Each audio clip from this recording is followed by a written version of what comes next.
Okay, welcome everyone. You are totally welcome to keep getting food, but we're going to start on time because we only have an hour. So you guys can keep getting food. We're not going to run out of food, but we'll go ahead and get started. So for those of you I don't know, I'm Miriam Seifter. I'm a law professor here and co-director of the State Democracy Research Initiative. Is that too loud? No? I'm really excited to moderate this incredible panel. I'm going to start off with a few important thank yous. First, thank you, as always, to Evan and Bree of SDRI for helping put this panel together. Thank you to Katya Spear of the Mayor's Innovation Project at UW for lending her expertise. And lots of thank yous to the students of GovLaw for co-sponsoring today's event and for their help in planning and executing it. I especially want to thank our 5 mayors who took time from their busy schedules to talk with our students today. Some of them traveled a long way to be here with you, and for some of them, it's their first time in Madison. Mayor Holt didn't even bring a coat because it's springtime, but it turns out that that means something different in Oklahoma City than in Madison, so we've kind of already disappointed him with our cold weather, but we're going to try to make it up to him now. Today's panel is entitled Local Perspectives, Mayors in American Governance. We wanted to have an event focused on mayors because we all know that local governments are important. Many of our students are interested in careers in local government, and we want to better understand what can and can't cities do. What powers do they have? Maybe we especially wonder that at a time when federal governance is so fraught. And it turns out it's a complicated and interesting question because the thousands of local governments across the country vary widely. Some mayors are part-time, some are full-time, some have competitive salaries, some are unpaid. They may run in primary systems that are unlike our state and national primaries. They have a variety of different relationships with their city council or their city manager. Some are powerful decision makers, some have a more symbolic or expressive role. Many have home rule, but that can mean different things. They might have stronger or weaker forms of autonomy from their state legislature. If there is one thing that unites this varied group of officials across the country, it's that mayors have a reputation for actually governing, for being effective. We'll hear more today, maybe, about why that is. So let's meet our mayors. I'm going to go in alphabetical order. Now, these are highly accomplished people with very long bios, and I'm going to give you just a short snapshot so that we can leave more time to talk. So I'm going to go alphabetically. First, Mayor Yulia Arata-Fratta has been the mayor of Fitchburg, Wisconsin, since 2023. She also has 20 years of experience as a business and accounting professional and has long been active in community leadership, serving on many boards like the United Way, the Greater Madison Chamber of Commerce, the Latino Chamber of Commerce of Dane County, and has won numerous awards for her leadership. Before her election as mayor, she represented Fitchburg as an alderwoman for 8 years and served as president of the Common Council in 2020. Mayor David Holt is the mayor of Oklahoma City, Oklahoma, where he is also the dean of Oklahoma City University College of Law. Ask him how he does both. Mayor Holt is the first Native American mayor of Oklahoma City. When he was elected, he was the youngest mayor of Oklahoma City since 1923 and was elected with the highest vote percentage, over 78%, for a non-incumbent mayor since 1947. He's also the vice president of the United States Conference of Mayors, the official nonpartisan organization of cities that have a population of more than 30,000 people. Prior to his service as mayor and dean, he served in the Oklahoma State Legislature. Mayor Kim Norton has been the mayor of Rochester, Minnesota since 2018. She is the city's first woman mayor. Prior to her service as mayor, she served for 10 years in the Minnesota State Legislature and before that on the Rochester Public School Board. During her time in the legislature, Mayor Norton introduced many significant pieces of legislation, including key laws promoting economic development. She serves on numerous local and state nonprofit boards and has leadership roles in organizations like the U.S. Conference of Mayors and the National League of Cities. Mayor Steve Patterson is the mayor of Athens, Ohio, and is also the president of the National League of Cities. Previously, he was a professor of health psychology at Ohio University and served in the United States Air Force and the Air National Guard for over 20 years in both enlisted and commissioned ranks. He has held a wide variety of leadership roles in state and local organizations, and he previously served as an at-large council member for the city of Athens for 2 terms. Finally, to my left, Mayor Sangeetha Rayapati is the mayor of Moline, Illinois. Prior to her service as mayor, she served as both president and vice president of the Moline Coal Valley School Board. Her professional career began as a registered nurse, and with graduate degrees in music, her career later led her to college teaching at Augustana College, where she is the head of the voice program, has sung with regional companies, including the Minnesota Opera, and finds ways to combine her interests in music, healthcare, and wellness. Please join me in welcoming our amazing panel.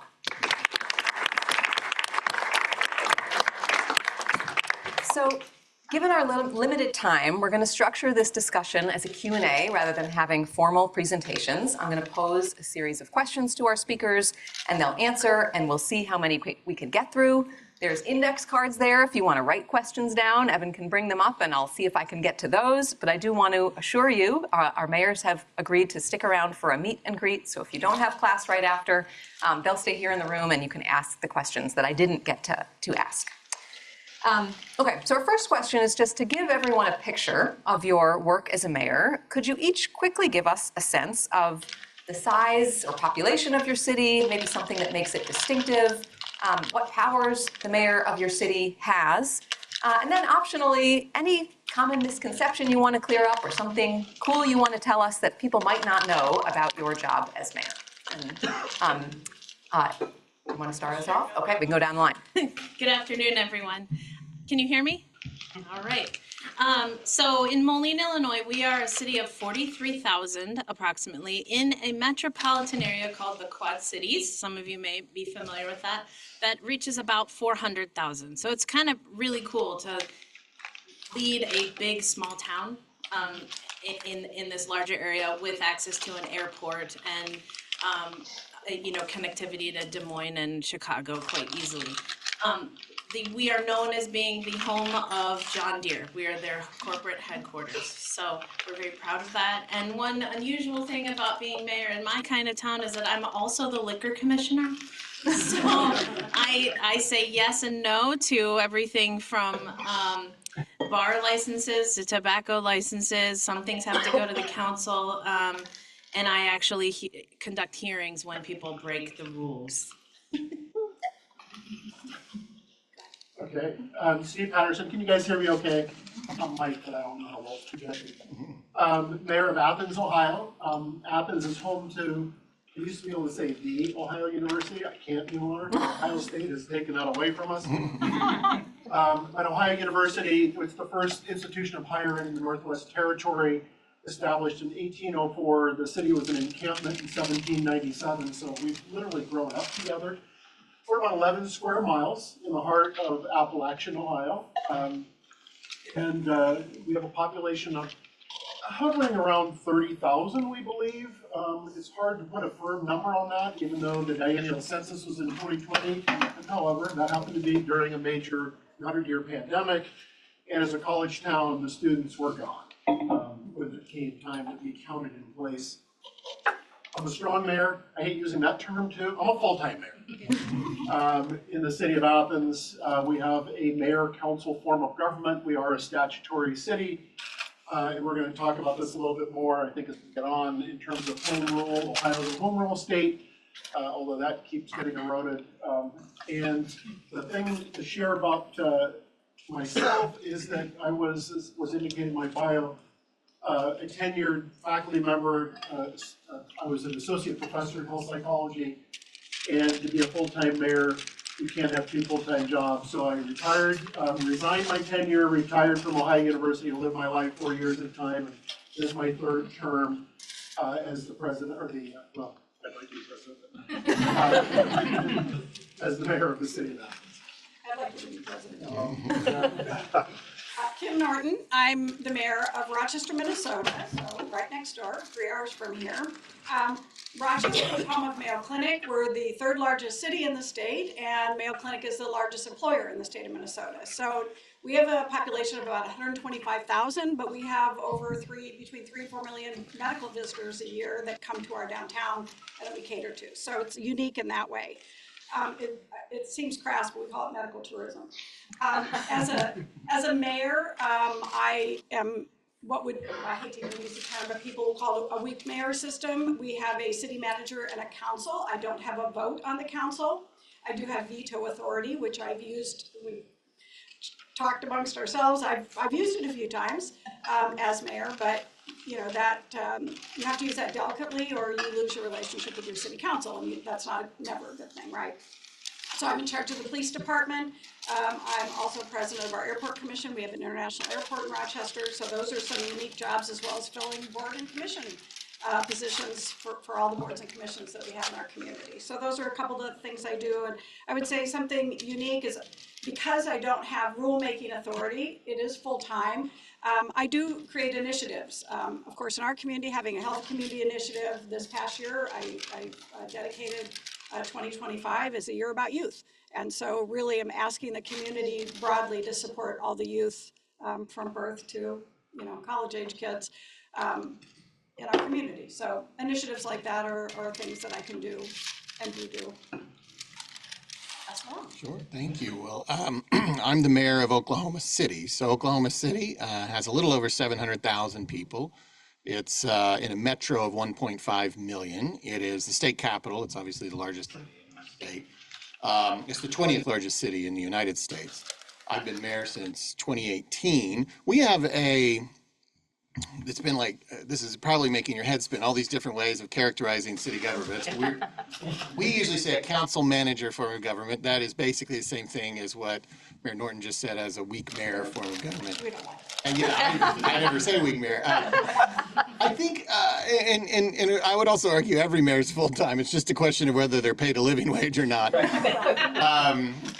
I mean, the real differentiator there, because there are kind of, as the professor said, sort of infinite variations of that, but we do seem to be lumping city governments kind of into one of two categories, which is based on how much unilateral executive authority the mayor has really fundamentally over hiring and firing and sort of the daily operations of the city. So I'm in a form of government where I can't tell the city manager by myself to do something and expect him to do it. I could cajole him to do something, but I can't like order him to do something because I'm essentially sitting there with 8 other co-equal supervisors of the city manager. Having said that, none of you or any other of the 330 million Americans like care about any of that, right? You've seen movies, you know what the mayor does, and you want results, you know? And so that's what I always say. It's like, we all just have to arrive at the outcomes however which way we can through the form of government that we have. But you, the residents, you want the outcomes, and you probably expect to hold the mayor accountable for that because that's who is in charge.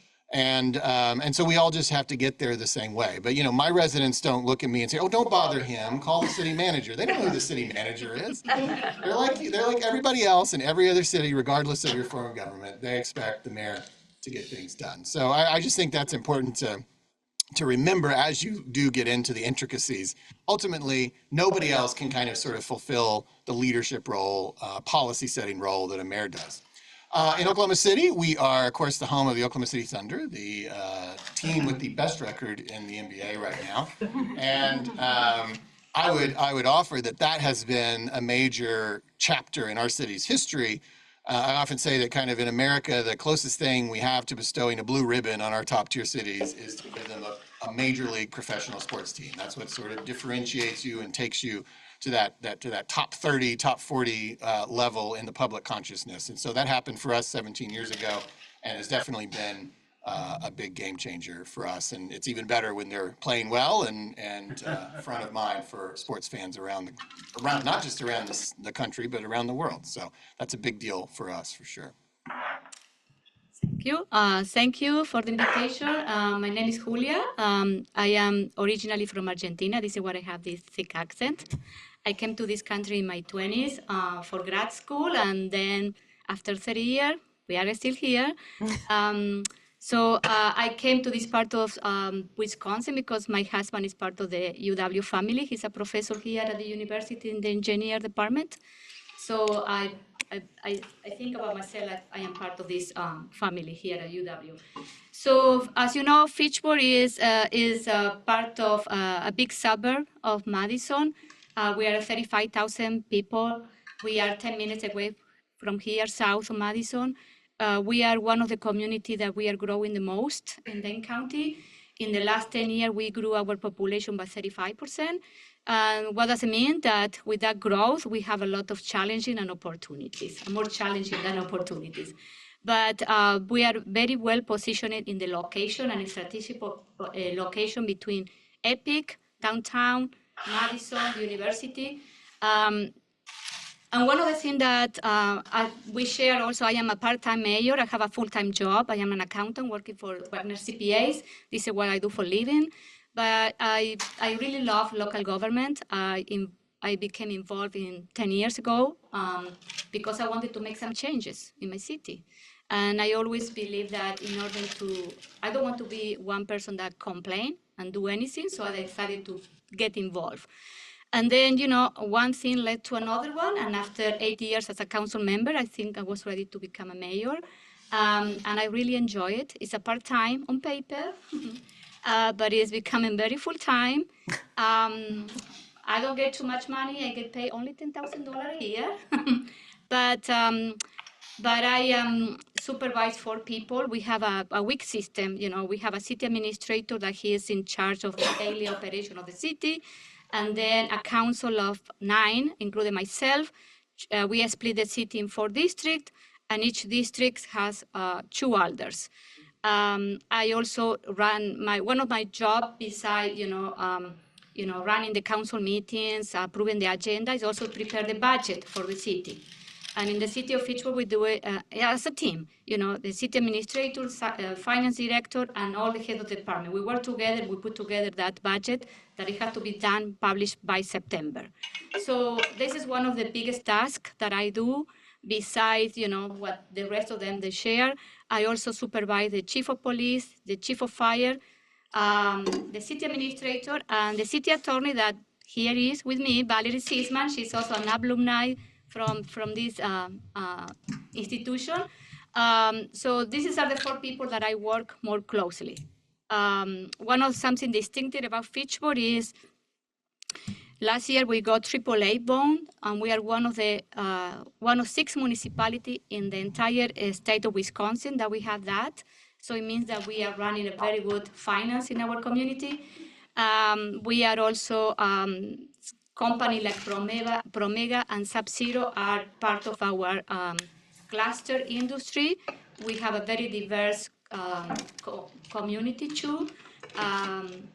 Our community is very well diverse. 33% of our demographic are people of color. So this is why we are very proud of that. And I consider that my city is very sustainable, inclusive, and welcoming to all. Thank you all so much for getting us started with those insights.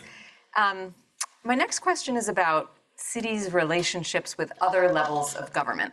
So this is an issue that has been in the news a lot lately in various ways, either because of states preempting local decision-making, or because of some cities declaring themselves either to be sanctuaries or otherwise to be opposed to things that the federal government is doing, or cities losing grant funding and needing to think about workarounds. On the other hand, cities also routinely collaborate and cooperate with state and federal partners. So I guess my question is, can you take any piece of that and talk to us about how we should understand these city, state, federal relationships? And maybe you have an example that could sort of make it concrete for us in some way. I'll start.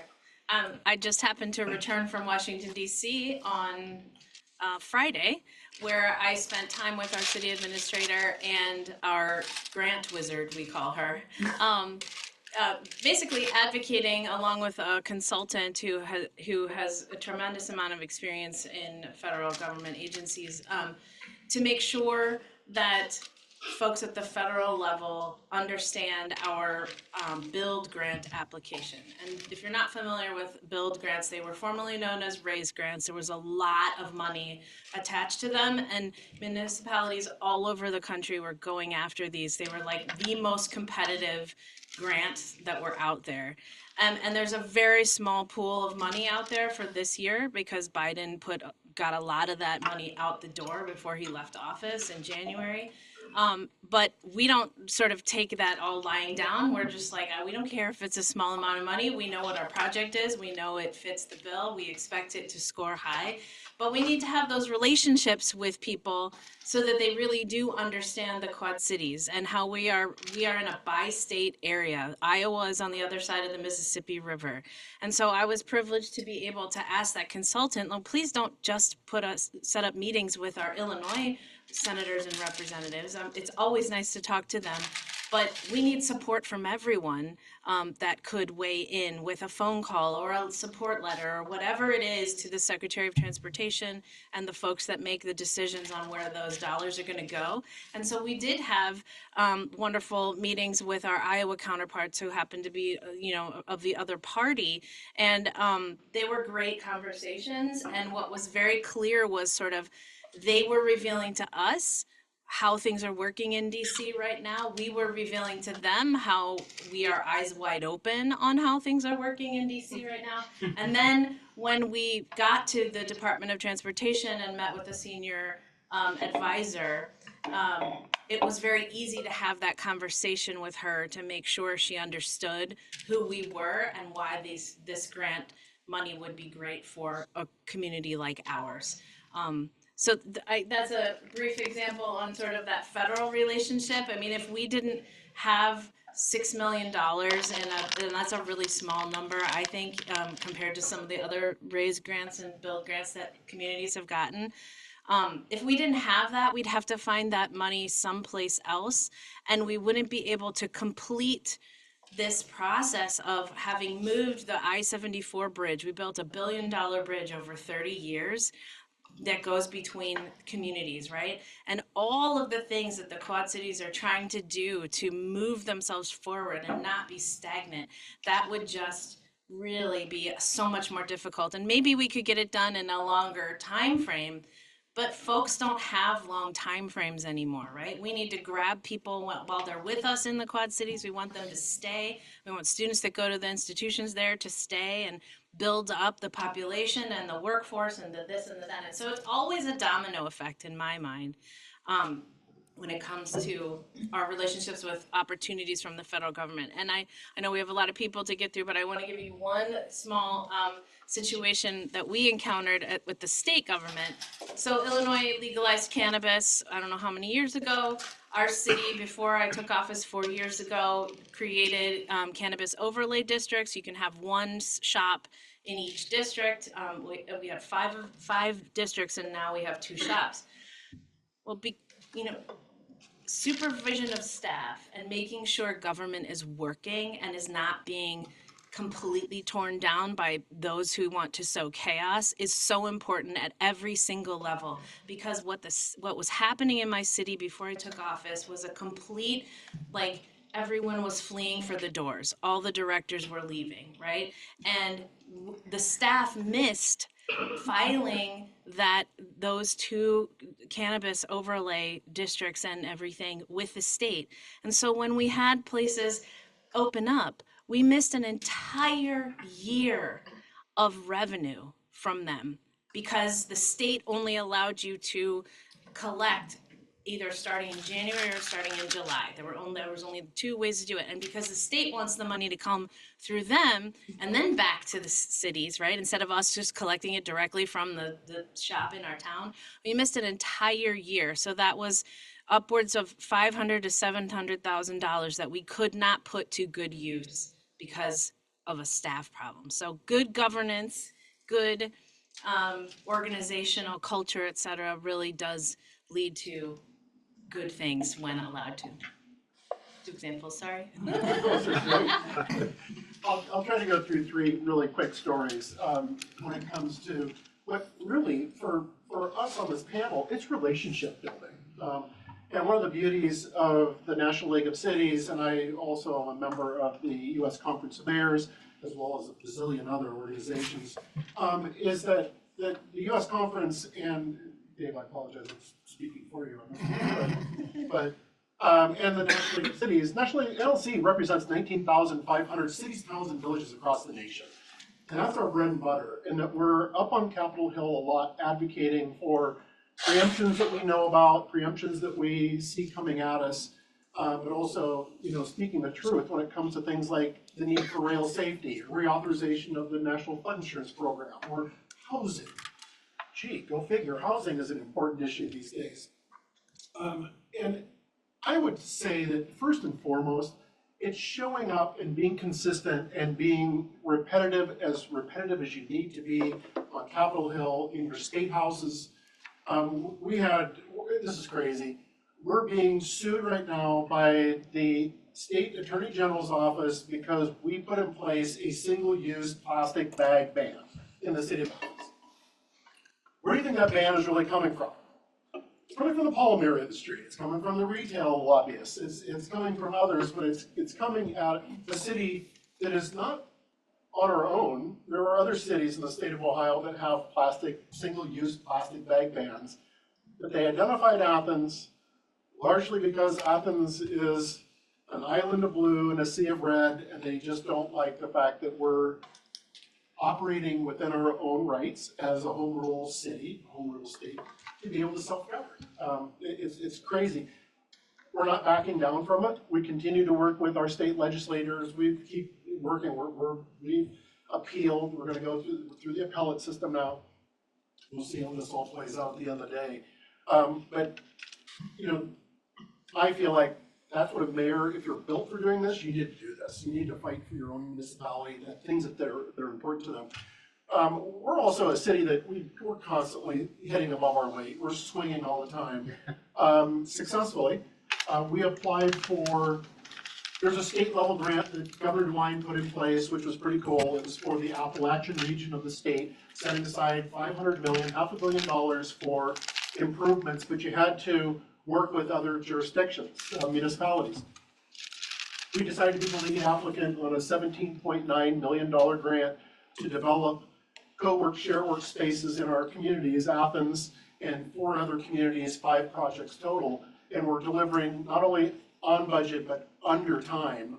We've been able to deliver on that, which is good because you're now recognized as someone who can be a lead applicant on something of that nature. We applied for a Department of Transportation charging and fueling infrastructure grant to the tune of $16.7 million total to have charging stations along the Appalachian Highway between Dayton, Ohio and Athens, Ohio. We brought together 20 municipalities, 20 political subdivisions, really.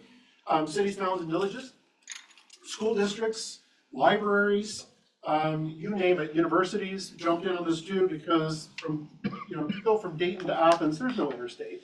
We have the Appalachian Highway, which would never qualify for NEVI charging and fueling infrastructure, which was underfunded anyway. And we were successful in getting this funding until a month and a half ago, when it all froze, because it fell under DOT's charging and fueling infrastructure, IIJ, it was IIJ, but it was really IRA, through the Inflation Reduction Act. And we're still fighting that fight to where we're under contract. It's been inked, it's on our side, it's on the federal side. I'm still hopeful that that's going to go forward. But again, it's now having 20 other political subdivisions that helps our voice, where it's not just coming from Athens, it's coming from our partners going, wait a minute, we're under contract with you, you have contractually agreed to do this. And so I'll be up on the Hill next week. I'll be up on the Hill 2 weeks after that, constantly fighting for this and a number of other things. But that's what a mayor needs to do. Believe is work with your constituents, but also fight the fight, whether it's at the State House or up on Capitol Hill. It's what we're supposed to do. Our citizens are depending. Third story, I don't know. It's over. Always the hard one. I know. So I would say yes to what both of my colleagues have said. For me, having served in the State House, and I know David's going to have a similar story probably, we have relationships already. I have relationships already with the state legislature, although, as time rolls on, the replacement happens and you lose a little bit of that. But fortunately, I have very close ties. My congressional representative, I served within the Minnesota House for 8 years. And both of our senators I know personally, and I've known them for 20 or 30 years. So those trips to Washington DC to visit them, I don't think they're always necessary, but they appreciate that we come. And I completely agree that visiting the departments has been key for us, particularly most recently when everything has changed and there's so much frozen. I can just say we've been asked by National League of Cities, and I think US Conference of Mayors cares too, how many grants do you have that you're worried about? So we went back and we have 51 grants in the city of Rochester that are open, that have had some or no funding yet. And the no funding one, I think is going to be put on hold and not funded. It was a raise/build grant. That one we're gonna have to probably. You want the update? Right, we're gonna have to reapply for that. Yeah, I've been there. I was there 2 weeks ago. But you hear, that's one of the things we do. You know, often people are like, well, you're not in the community, you're not in the city. No, we're up fighting for our city's funding, so our $85 million BRT doesn't get frozen, our money. We've got, as I said, 51 grants. It comes to between $300 and $400 million worth of projects in the city of Rochester that we have already spent millions on. And if they freeze it, that money's for naught, because we don't have the balance to cover it. And so in our minds, we're thinking, have we wasted millions and millions of taxpayer dollars starting a project that's gonna be frozen, right? We have to worry about that. So we're in there fighting and explaining this to our congressional delegation and, the folks up at DOT in particular. A lot of our grants are DOT and Department of Energy grants as well as others. So that's a lot of it. So I agree. And then to Mayor Patterson's comment, relationships. It is about those relationships. It is about building the relationships if you don't have them and maintaining them despite partisanship, which you can't get involved in. You have to be really careful as a mayor that you don't get yourself wrapped up in partisanship, which could sever that relationship, and then you won't get the funds that your city needs. And that's been really hard. As someone that came from a partisan background, I now have people that I have known in a partisan world who are mad at me because I'm being nice to my state representative. Well, hello, I have to be nice to our state. Not only is he a nice person, he doesn't vote the way I want him to, but he's a very nice person, right? But I have to have his support, so I'm not gonna antagonize him. And people sometimes don't understand that. So that's what I had. The preemption is a concern. We have one going on, a state preemption bill right now going on about our housing, and we just rewrote our development code for the whole city. It took 8 to 10 years to get it over the line, and we just finished it a year ago. And now they want to make state laws that some of it aligns with what we do. It doesn't for all communities, but we've just worked all those years for what? To have them undo what we put in place. So we're fighting those. David? Before I get to my real answer, I want to point out that Mayor Norton just referenced the inherent pragmatism of mayors. Like every mayor, whether we're nonpartisan, and I think probably everybody up here is technically nonpartisan, but some of us have served in other legislative bodies, and so people know what we are, right? And regardless of that, typically mayors are, if they came to office maybe as a registered Democrat, they leave office sort of despised by the far left of their community. And if you came to office as a Republican, you would leave office despised and called a rhino by the far right of your community. Because you're just like, you have to basically govern from the middle, and you, both externally, as you were just referencing, you have to engage with people potentially of a different political party. And certainly you want to try to bring people together in your city that are of different political parties. Okay. Now to my real answer to the question. Now, law students like footnotes and bright line rules. So I think I can give you both here. My footnote is, you've heard the NLC and U.S. Conference of Mayors reference, and I think maybe for purposes of understanding how cities engage with the federal government specifically, it's good to understand what are those organizations, because you're going to read their names a lot if you actually started to pay attention to the national level conversation around cities. So the National League of Cities is open to membership by basically all, as you said, cities, towns, and villages, regardless of population. It is also, the participants in that organization are both mayors and council members. So thousands of people go to the NLC meetings, and there are 19,000 members, or eligible members. Almost 3,000 members. Okay, right. 19,000 cities, towns, and villages that are eligible to be members. And he is the president, so it's kind of a big deal that he's here. And you hold that role for a year, although you're going to hold it for a little longer. A year. Oh, okay. That's You're talking about your bylaws. story. So then there's the U.S. Conference of Mayors.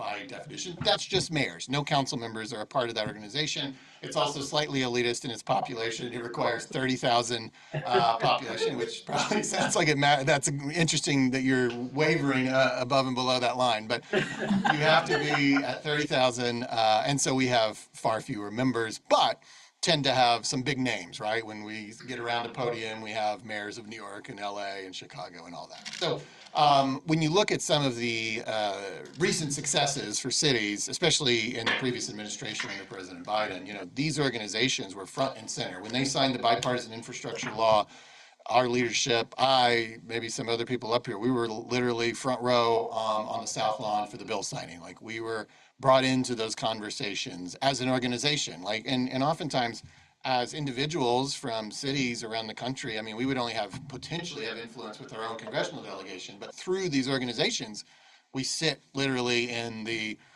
Roosevelt room of the White House and we meet with presidents. So it is a great thing to join together and have power in numbers. Although I will say, and I say this as a registered Republican, I mean, Democratic administrations tend to be much more interested in the views of NLC and U.S. Conference of Mayors than Republican administrations historically. But nevertheless, that's our entry point typically. Now, here's my bright line rules. As you analyze cities' relationships with their states, and so now I'm kind of shifting down to maybe more the state level analysis, really look for a couple of things. One is the city in step or out of step on a partisan basis with its state government. So Which year?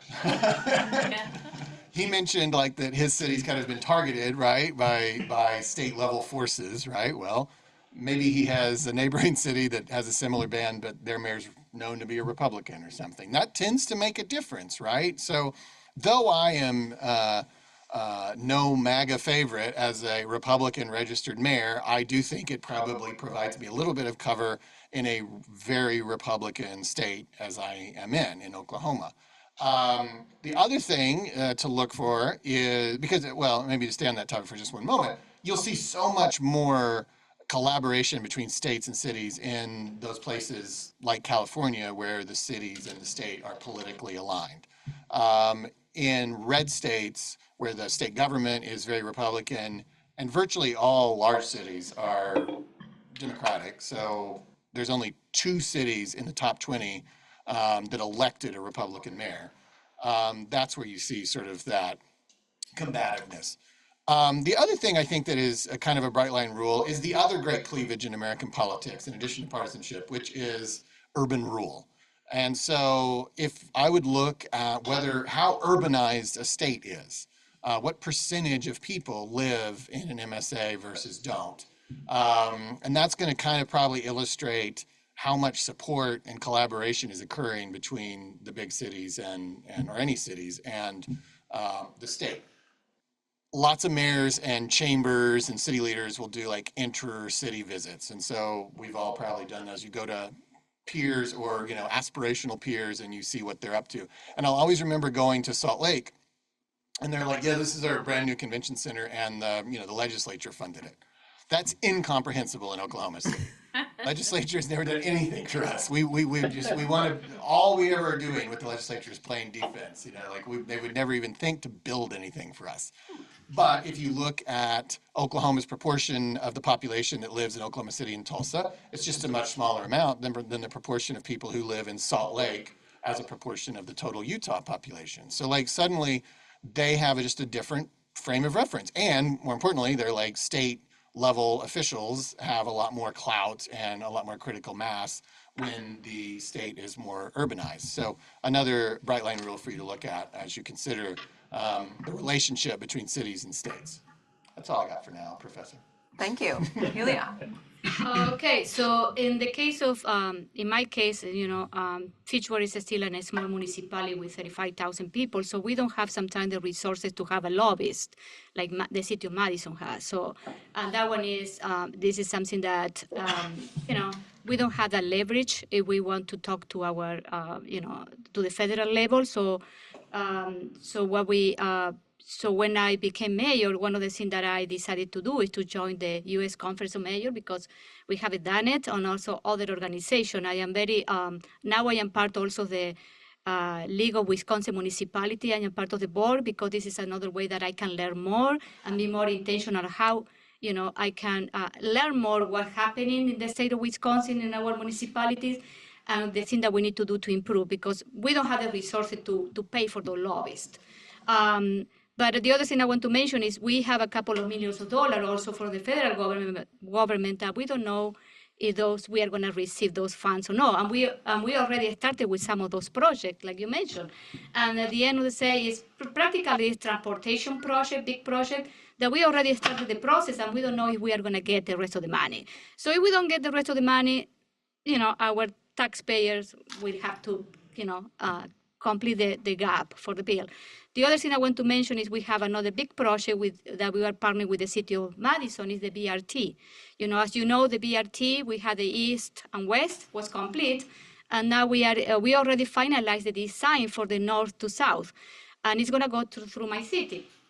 And I already allocate some millions of dollars for, as a capital expenditure for the area that belongs to our city. But now most of the money to fund this project is coming from the federal grant, for the federal government. And today, we don't know what is going to happen with that. So that one is, we don't know if this project is going to come, we are going to get the funding or not, or the funding formula is going to change. And if the funding formula change, it means that we need to come up with more millions of dollars that I don't know if my city will be able to do that, okay? So we need to rethink all of that. The other thing that here in Wisconsin municipalities, I don't know in your state, but we have I don't know, maybe you're familiar, the levy limit, okay? And that one are part of practically the state are telling us how much we can raise our property taxes according to a formula that they have. And that formula is killing us, practically. And it's affecting us.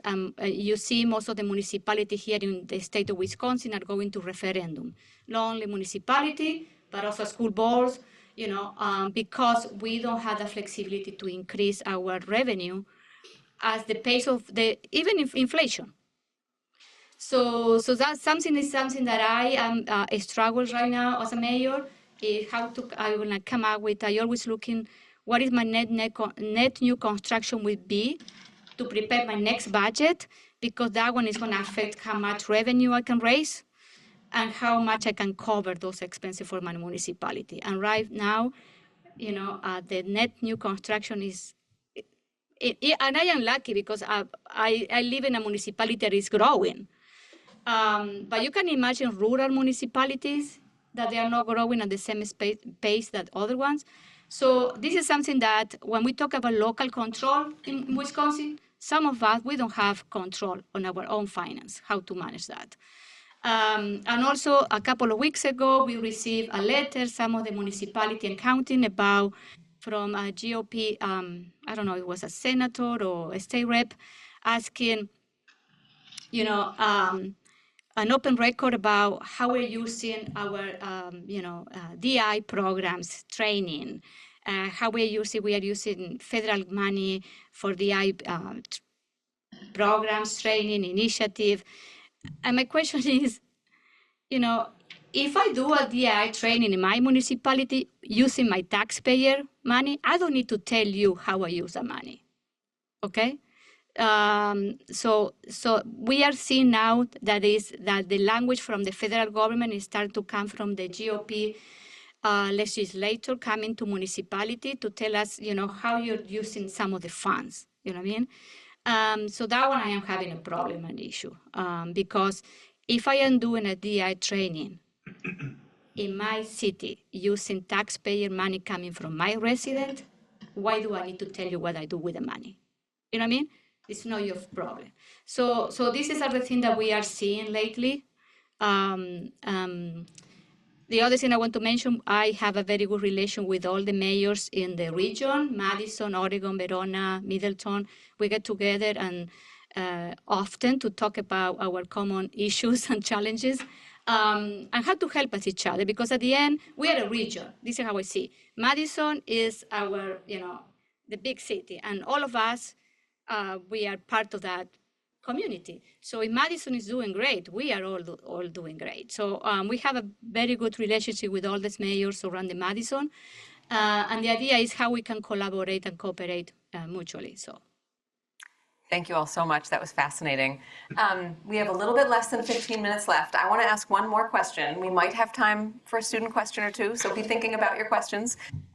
My question is about career advice. So a lot of people came here today because they're interested someday in possibly a career in local government or state government.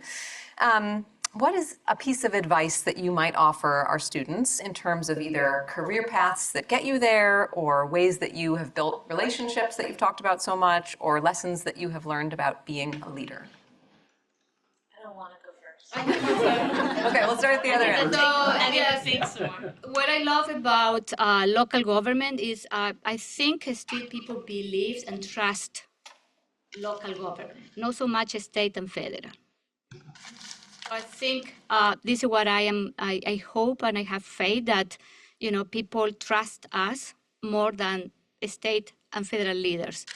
And the other thing is, I love working in a local government because between us and our neighbors, there is no other layer.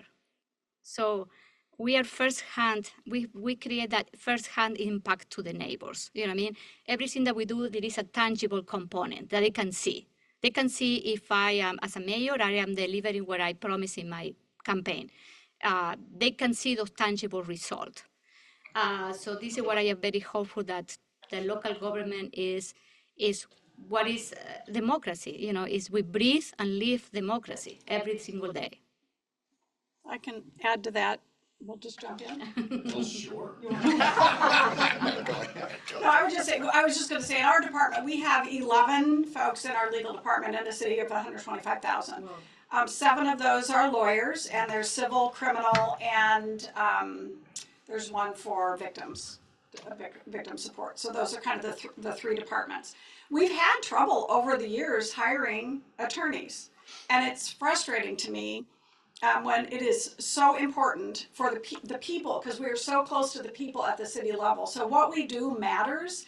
That criminal protection and the civil protections are really important, and so we need people to be interested in local government. So I'm thrilled that you even thought to have us here. So that's great. So I want to put a plug in for that. And also we do interns and internships and fellowships from time to time as well, if people want to give it a try. So, let me know if you want to look into Rochester. I would also say, having served at the state level, and you all know this because you've just, you're in law school, but there's so many different avenues that you can use your skills for law. And at the state level, when I was a legislator, the amount of times I spent with the policy analysts and lawyers who actually write the policy was significant. And it's so vital, and you know this, every word in a bill, in an ordinance, has to be right or you're screwed, right? You are. And so when you have lay people writing policy, which can happen, people like to do that, or they think they're lawyers and they try writing their own policy, it's not a good thing.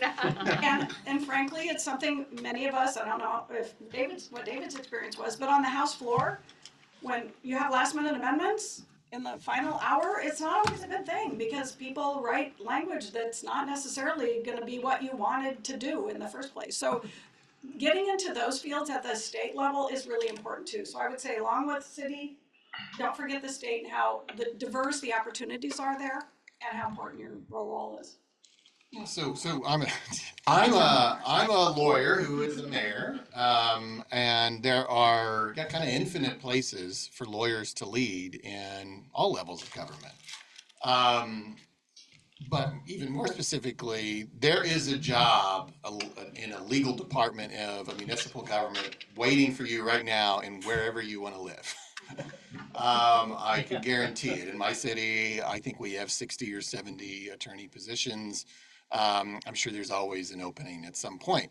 And my law school has a clinic that works, places our students with the city of Oklahoma City and allows them to get some work experience while they're still at the law school. So, that is, for all the reasons stated, a really great place to work. I mean, as she said, like it's a level of government where you really get to see your impact. You're really making a difference in people's daily lives. That's why we're all engaged in it. And as an attorney in that government, you're part of that mission. You know, I always think that unlike most places you would work in the world, like working for a city really makes you feel a part of a shared mission. You know, and it also has nice work-life balance. I mean, for them, not for the mayors, yeah. For staff, I mean, they work hard, don't get me wrong, but like, it's different obviously than big law or whatever. I mean, you're gonna go home at a reasonable hour and you're gonna have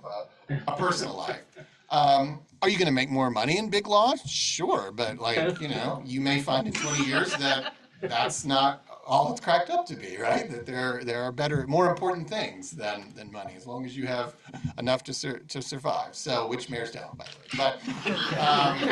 But we get our fulfillment through the mission. So anyway, yeah, I would strongly encourage you to think about that. And if you've been willing to spend an hour with us, maybe it's something that you're open-minded to, and look into it. Wherever you're from or wherever you intended to land, if it's not here in Madison, I very likely suspect that there is a job waiting for you right now, and they would love to have you, and you would be part of something, I think, very special. I'll pick up on what you were talking about in terms of mission. I wanted to say, I really want to bring back the term public servant to our normal lexicon rather than politician, because most of the mayors I know have another job. They didn't run for mayor because they needed that job. They ran for mayor because they wanted to make a difference in their community. And I think the same goes for the staff, is they have to deal with ornery people. And they have to deal with ornery council members and ornery mayors and all of that. And so they have to be driven by a mission focus. And if that is bringing good to your community and you can manage that and you know yourself, I can't say this enough, you have to know yourself. Because when you get into that arena that can lean political here and there, right? It's not just about the work you're doing every day. Sometimes there's political context to it. If there's not room for the ego in the way that people think of that it would normally be there. You got to put that aside and get to the work.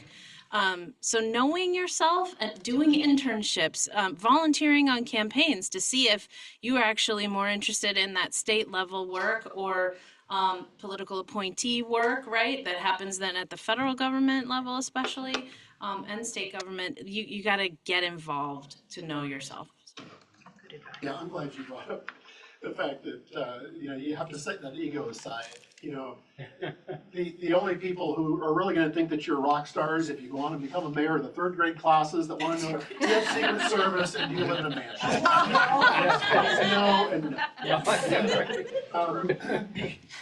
The other thing is, wherever you land, any municipality is probably going to have boards and commissions. I would encourage you to be involved in those. They're typically volunteer.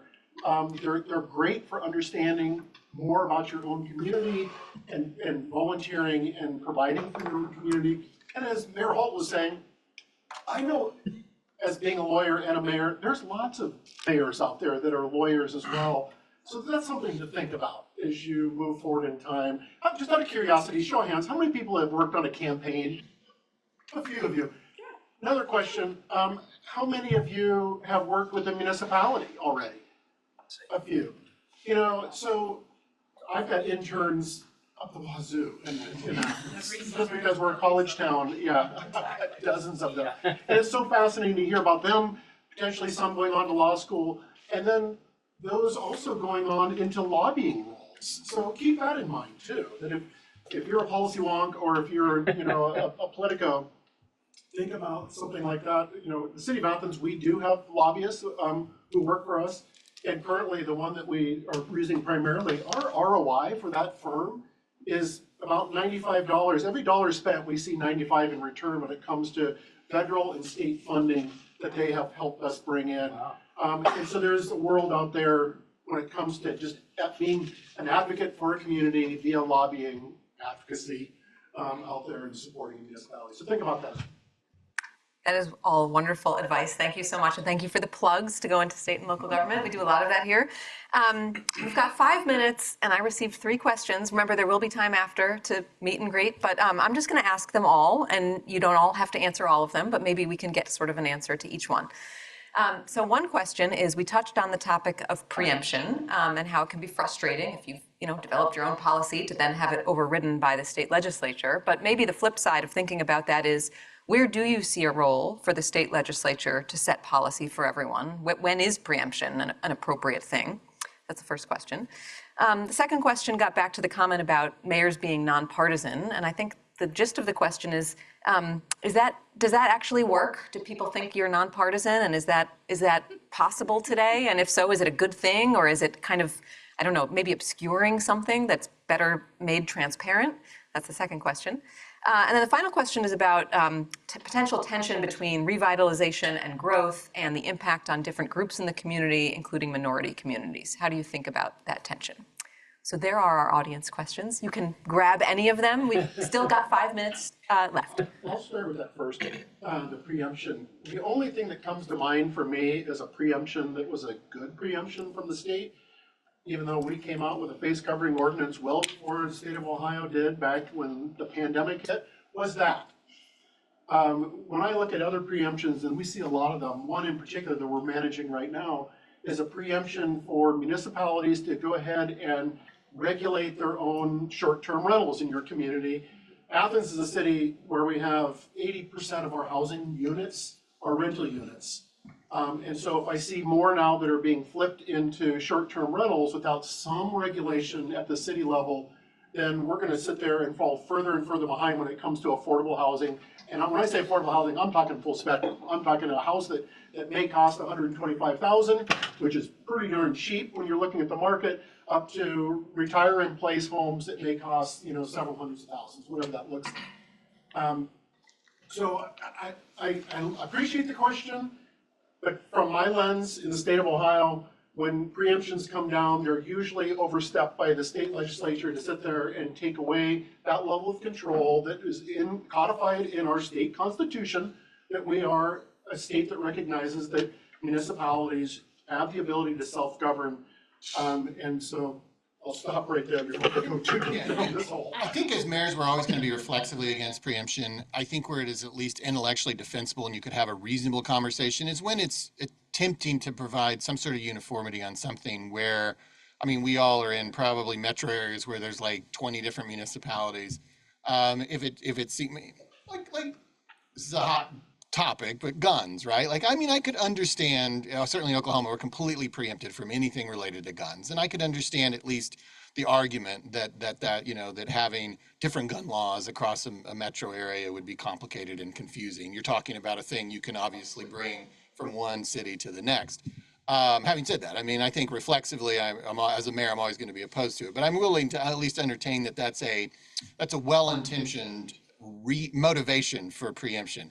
Obviously, it seems like most current and modern preemption is based just on the idea that you're doing something that's different than what I think you should have done, and that is unreasonable and oftentimes out of character for a Republican state government.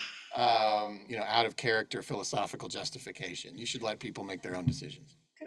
Could you read the third question or just prompt me on what that was? Yeah, it was about the tension between economic development and revitalization and impact on community groups and minority communities. Yeah, and I'll touch on that just quickly. One of the things as mayor, again, we have limited power and control, but one of the things that we can do, and I have done, is apply for grants, working through Bloomberg Philanthropies, working through National League of Cities, U.S. Conference of Mayors. There are opportunities that happen where we can jumpstart interest in a particular area. And we applied for and won one of, I think at the year was 15 grants worldwide to provide workforce opportunities for BIPOC women. And our community, we have, as I mentioned, Mayo Clinic, they have a $5 billion billion growth plan that they put in place. our community is changing dramatically and we have to have a workforce for it. And what we found in looking at numbers and data is that our minority workforce, and in particular post-pandemic, our minority workforce, particularly women of color, were way underemployed or not employed at all. And we wanted to provide them a lift up. And so that's what we've done in the built environment area. So, you know, it could be project management, architecture, or hammering a nail or painting, right? It's the whole spectrum. So those are some things that we do, and that actually started with work with on a National League of Cities grant or a project that I participated in. I got all the information and data from that work, and then I took it to the next level and applied for scholarships. So there's some things you can do there, as well as a lot of work on procurement that cities can do to help require. We have workforce participation goals as a city on all of our projects, saying we have goals. They're not mandates or requirements, but they're goals. And we measure toward those goals. How many businesses are owned by women? How many of those businesses are owned by people of color? How many employees do they have? And what we're trying to stop is what was the gaming that was going on, which was one minority person would be hired and then they would move them from job to job to job and count them. You know, it's like, no, that's not how this works, right? We need to work on improving opportunities for everybody in our community. So that's an example of something we were doing in that area. I have a quick answer to the, that's Oh, the yes. nonpartisan one. Yes, the question too was about whether mayors can and should be nonpartisan. I was going to answer that. I really love that we have that layer of government that's kind of a buffer from the toxic polarity that exists at other levels of government. When I ran for school board, I was incensed by the president at the time who was espousing some controversial political beliefs on, and I thought that person should not be on school board leading everything. Turns out then I win, I have to serve with him. He gets to know me. When I run for mayor, he endorses me and he is like on the opposite end of the spectrum, right? And even now, I don't think he's blowing smoke, but he even said to me, this is a nonpartisan race. I can support you because I understand you. I know how you work. I know what your leadership style is, right? That buffer is so important. And I don't think you can really hide who you are under a nonpartisan label. Everybody knows I'm a Democrat. They look at the legislation I've put together, the programs I've put together, and they have to know which lane I'm in, you know, or some combination of that. But as you said, governing from the center is really where we end up. But that doesn't change our identity necessarily. And so I think if you are out there and you're not hiding from your community, they will know who you are. But it makes it more palatable for folks who don't want to vote for a letter behind a name to have that nonpartisan buffer. And I would like to add, because, you know, we live in a community where we get to know each other. You know, in my city, we are a small community, so our neighbors know who we are. And I am a registered Democrat, and if you follow me, you will see that. And some of the policies that I implement or priority, you know, I follow because I follow what my values are, but also they see me in the community working hard, and I have the support even of my neighbor that they are a strong Republican. They are the first one to sign my campaign papers. You know what I mean? Because they know me. They know me that I care about the city, that I work, that I have the basic intention to make my city and improve the quality of life in the city. It doesn't matter if I am a Republican or Democrat. And I also believe that the two extremes that they are happening right now in our country, in our state, is not working. And I think we, at the local level, we are more working at the center. And even though I have in my council, I have people that they are, you know, Republican, but we work all together because at the end of the day, we want the best for our city. We want to be a safe and healthy community. How we reach out there, we're coming from different paths, but this is the main goal. So this is what I think that we can still work together on local government and put our different aside. I think, Real quick, a very practical reason that nonpartisan government is important is because it starts at the election, right? So you probably picked up on it, it's implicit in all these answers, is that when we run, we face the entire electorate, and so we can build a coalition of normal Republicans, Democrats, and independents. We don't have to go through a closed partisan primary with only one subset of the electorate entirely determines our future. That is what's so important. I think that's a great place to end. I know people have to run to class. Please join me in thanking our wonderful panelists.